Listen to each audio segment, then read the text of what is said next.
By the time I reached the circle on the portal, I was a little late. I interjected myself between Paul and a lady visitor that I didn't know. She was probably a kind Sufi woman with a name like Farishta or Latifa or Fatima or Ananda. She looked at me with a smile right in my eyes, and I looked away pretending I hadn't noticed. I was tired after 5 long summer months of welcoming hundreds of visitors. My heart wasn't open to connecting with another loving, interesting spiritual person. I remembered the adage of Lama beings to give the high breath and see God in everyone who comes up. But with a laugh, I then recalled one of our founders' adage when Asha said there were times that even if Jesus had come up, he would have been turned away. That gave me some comfort and opened my heart just a little more. I looked at the head cook. This was his first time to cook a meal at Lama Foundation, and he was milking the opportunity for leadership. He wanted us to feel the ground under our feet, and then each hand in ours. Paul's hand felt calloused. He'd already been chopping wood for 2 months to prepare for the winter. Sufi lady's hands felt over-lotioned, like she had a giant bathroom with a giant container of lotion and flush toilets and maybe a huge bathtub in some beautiful home on the East Coast or West Coast.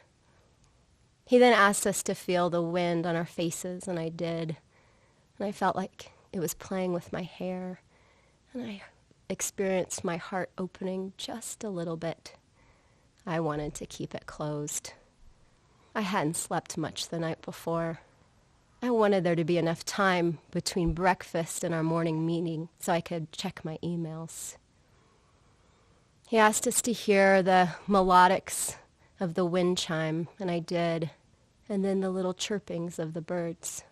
After he announced the typical vegetarian breakfast of eggs and some kind of hot cereal and granola, he then announced we would sing a song. It would be, "I woke up this morning with the sun in my heart." I knew that meant I would be leading it, as I was the only one who knew all the lyrics in the circle. I asked myself to be present and open my heart. I belted out, "I woke up this morning with the sun in my heart. I woke up this morning with the sun in my heart," and then I saw a dead body. Under the bench behind the head cook, larger than a squirrel or a chipmunk or a mouse, and just a little bit of fur left. It looks like it was probably a rabbit. It was the most contentious topic of the summer, all the killings of the wildlife by our cats. And I feared that our morning meeting would turn into another report of the slayings. And then I realized people's eyes were on me, and I looked back up at everyone, hoping no one had followed my eyes, and continued the song, "Shine, shine, shine, shine." As our circle ended and everyone got in line, and 10-year-old Jonah shouted out, "Did everyone see the dead body under the bench?" My heart sunk. I knew what the morning meeting would bring. As we circled up in the dome, heart tuning where normally people speak their gratitude and how they're feeling and what they're hoping for the day and what they're bringing into the moment, turned into frustration with the cats and reports of the possum that had been killed. This was bittersweet news, as we hadn't heard of possums yet back on Lama Mountain since the fire. And then one person said a visitor told him that a cat had put an offering in his bed that he found bloody on his sheets. Oh, that's not good, I moaned inside. One Lama being was there who'd come many summers, and he was so frustrated with the impact of these cats that he said that we were no longer upholding Lama's mission statement of respect for all religious traditions, when so many traditions have nonviolence at their core. We were aiding and abetting these murderers, and he couldn't be part of that any longer. This felt like a bigger accusation than most Lama Bean accusations.